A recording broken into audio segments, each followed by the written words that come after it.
romance novel. So when I interviewed editors, one of my first questions was, what do you read? So do you read romance novels? Have you ever read a romance novel? And you don't want someone editing your romance novel if they've never read a romance novel. Or if you write science fiction, you want someone who at least knows what entails a science fiction novel as your editor. Okay, so that's one of the things I want to point out. But if you look at my handout, it says 5 reasons why you need a professional editor. Number 1, I think we've already covered this one. You need a fresh pair of eyes. It can be difficult to edit your own work, especially after you've read the entire manuscript 3, 4, 5, 6, 7, 8 times. After that, your eyes start to read what they want to see. So you're very likely to miss mistakes that an editor or a proofreader would easily catch. And you certainly can't rely on spell check. I had somebody tell me, well, I did spell check. Well, so do I, but guess what? Spell check is not correct. So, and please don't fool yourself into thinking you can edit your own work. And that's an error. That's a mistake that I made right there. So you're trying to edit your own work. But even if you're an editor, you need an editor. Now, you say, well, I'm an editor. I got a degree in English. I can edit. Okay, that's fine. So you shouldn't have as many mistakes as I would, but you still need an editor. That's true. That's true. Okay, number 2, you need objective point of view. If you're the only person who reads the manuscript and does the editing and does the publishing, where's the objectivity? You don't have anybody, that's all you. A friend or colleague might be hesitant to point out weaknesses in your manuscript, but a professional editor is paid to look for strengths and weaknesses. It is the editor's job to help you improve where it's needed, not to condemn your work or criticize you or talk negative about you. It's to help you improve where you need to improve. Number 3, it saves you what? Money. Why I think Taj has already testified to that. Publishing a book that is riddled with errors and has to be recalled and reprinted will cost you a lot of money that could have been saved.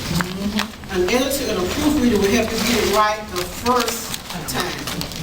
So not only will you spend additional money on printing books, but you have lost readers for good. Because once I pick up a book, your first book, and I don't make it through because of errors, I'm not likely to spend money on your second edition. That could be perfect. It could be perfect, but more than likely, the first impression, when we say that first impression is very important.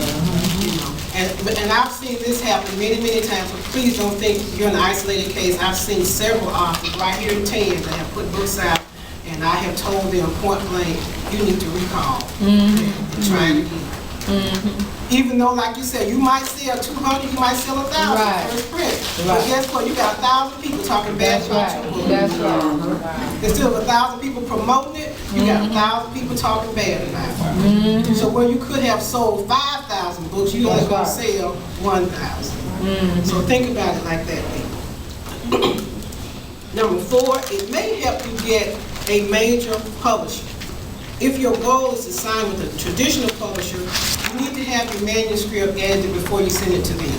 But so many authors say, well, isn't that the publisher's job to make corrections? No, it's the publisher's job is to publish. And most major publishing houses, they do have in-house editors. But again, that first impression, when they read your manuscript, when they see you need a lot of work, they don't want to work with you. And I think most of you know my story that in 2008, I had signed with a major publisher. I had an agent, and she signed me with a major publisher. And one of the things that she told me was that she said my book was an easy sale because I didn't have a lot of errors in my manuscript.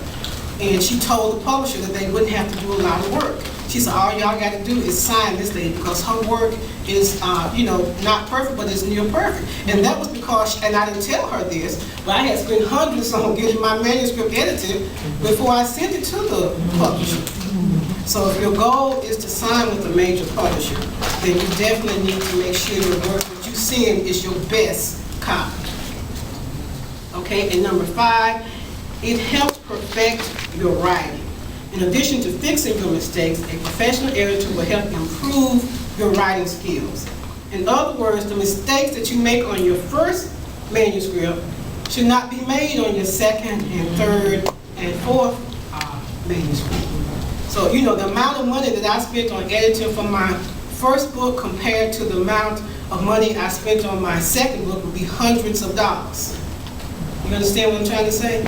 Because on that first manuscript, where I might have spent, you know, $700 or $800 on editing, for my last manuscript, I might have only spent $2.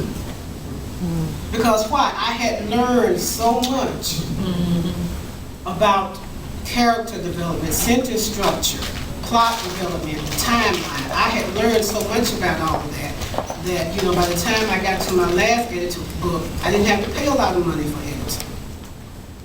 So those are things you can think about. And an editor should not be confused with the proofreader. The proofreader's job is to search for minor errors that the editor or you might have missed doing revisions. You know what I'm saying? So when you send it to the editor and they send it back to you, you got to make revisions. But sometimes when you're making revisions, you make more mistakes. So if you think you're just going to make, you know, your revisions and send it to the printer, you still could have a book with some errors in it. So that's my job. That's where I come in. Is that, you know, you've made your revisions and you send it to me as a final set of eyes. You know, so I'm going to look at it and I'm going to be looking for every little minor thing that I can find before it goes to the printer. Okay? And as far as editing costs, you know, editing is more because the editor has more to do. The proofreader, you know, it's a lot less because I'm just reading and looking for errors as compared to, you know, trying to edit and improve the story. So try and budget for both. Try to budget for an editor and then try and budget for a proofreader. Now beta readers, I know some beta readers that charge, but typically beta readers don't charge. They're just people who like to read and they want to read your book for free. And all they have to do is give you their opinion. They don't have to write up a summary or anything. They're just going to give you feedback. Hey, I read your book. It was good, but I didn't like that character, Monica. You know, you need to change. You need to change. You know, you need to work on her. You know, I didn't like her, whatever. So that's the beta reader's job. So, any questions? I saw. I just had a comment about spell check for people who love to use spell check. Spell check only really identifies words, combination of letters that don't make sense to spell check. If you want to say I hear, I'm here, H-E-A-R and H-E-R-E are two very different words, right? Right. The spell check is no difference. Right. Okay. That's true. And those are the major issues you're going to have with spell check. So you can't trust spell check. Because that's not, I mean, as a teacher, you taught that stuff. You don't want to rely on spell check. You need a human person to be able to who can interpret. You know, read the problem with flow. And words that sound alike. You know, Yeah, right. Words that sound like, yeah. S-C, Yeah, like he said, the hear and the hear, you know, those are two different things. And like a manuscript that I just proofread last week, and the editor had missed this, but she said that the guy had given her a compliment, and she had it spelled C-O-M-P-L-E-M-E-N-T. And I caught that. So that was one of the things that I caught as a proofreader, and the editor had even missed that. right. So those are type of, you know, misspellings that I look for like that. Okay, any other questions or comments about why you need a professional editor? I don't think we can make it any more clear than this. No. All right, if you turn over, several commonly misused words. This is, you would think because they're so commonly misused, they would not be misused. But I promise you, I see these every day. And I just picked out nine the ones that I know I see all the time. And the first one is accept and accept. And I'm going to try to give you an example. I'm going to give you a definition of it. I like to teach by examples. I will accept your gift.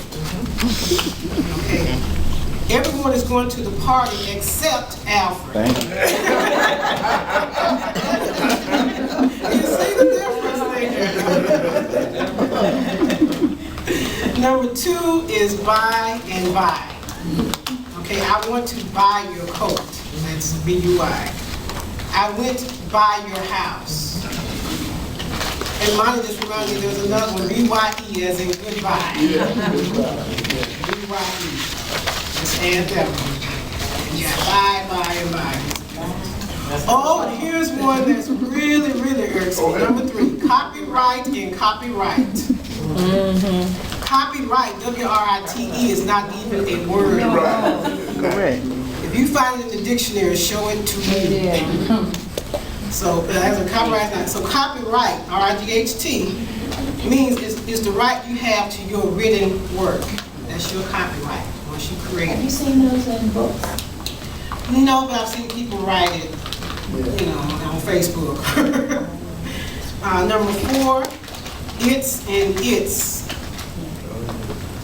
Cat will always land on its feet. You can't say a cat will always land on it is feet. So that's your check right there. If you can say it is, then it's an apostrophe S. It's not important how far you walk or how fast. Good.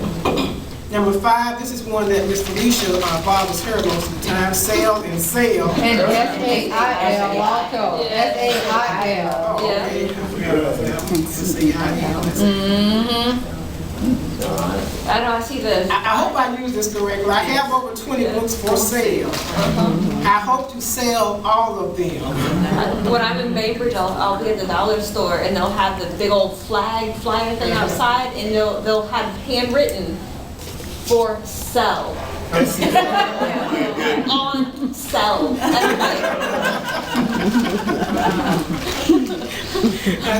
Number 6, capital and capital. Tallahassee is the capital of Florida, but the Capitol building is in Tallahassee. Oh, and this one, then and then. Popcorn is cheaper than soda.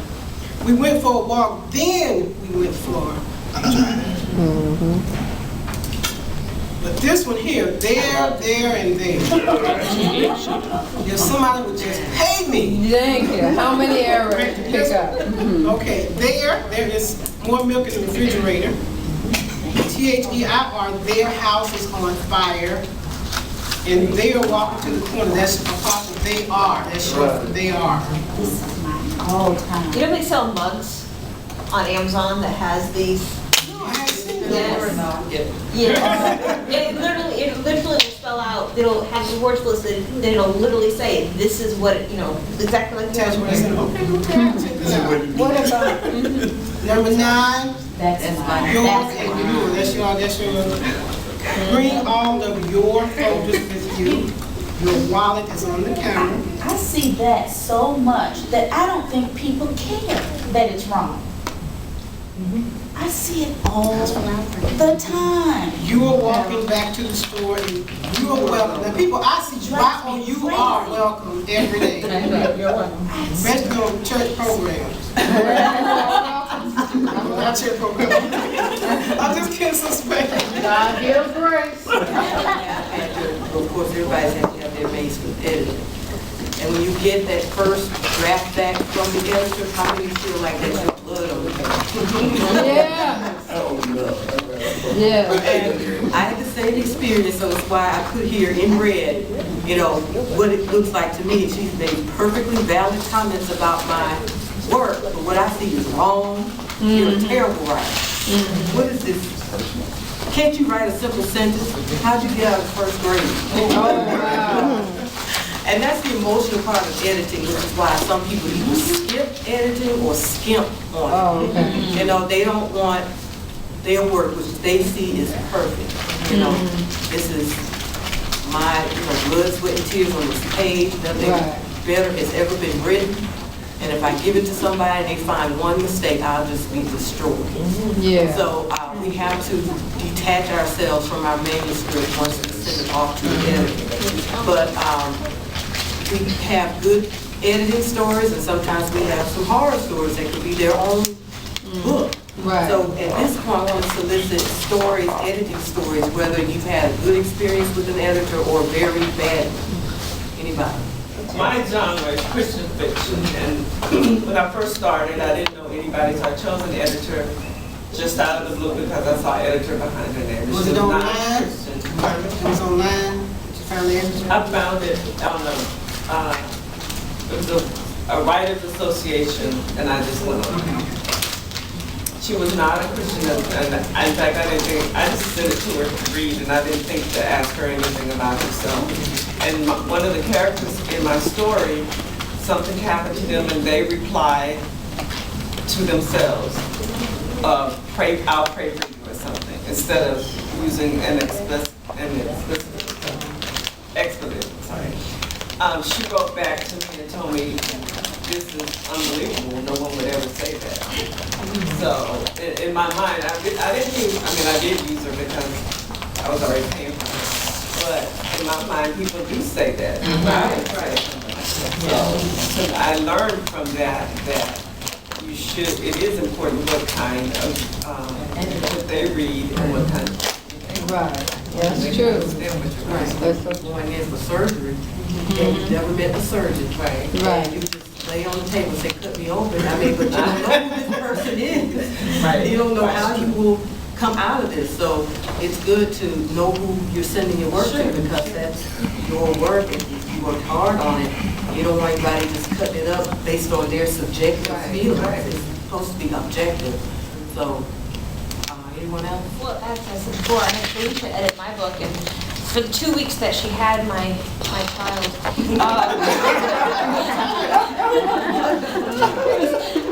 I was on pins and needles. I was apprehensive. I was so worried that I was going to be told how horrible it was, or that there was no depth, that there was no plot. Every worry, every fear that I had in me came to the surface. My husband, I had to walk out of the house because he didn't want to hear no more. And then I got it back. And I, within myself, made it 1,000 times worse than what I received from Felicia. And what I received from her was uplifting, actually. And it gave me a different idea of what I myself had made. Because going through the editing, her opinions and her suggestions, and then her little descriptions as to why she thought this needed to change, it made me realize within myself, oh, well, yeah, I think I probably need to work on that a little bit. In regards to just how I put my sentence structure, or different things like that, that'll help me in the future as well. And then it also allowed me to think that, you know what, maybe this is not going to be such a bad book, and people might actually like it. First editor I got, we've known each other for years, but she was a retired professor, and she's gone into publishing. Her husband was an actor. She wrote books. She, did screenplays, and she had a lot of novels, and her and her husband were publishers then. So she asked me if she could edit my work before, so I did. But we were different because I was writing really a true story in a fiction form. So my genre was historical drama fiction based on my life, which goes back to the mid-50s, right? So, but her thing was formulating the character to be this person who I knew was me. And she used so many words that I wouldn't use. The words like beautiful, the other things that a lot of things that I wouldn't, because I'm too modest. She kept using those words, and they began to be redundant.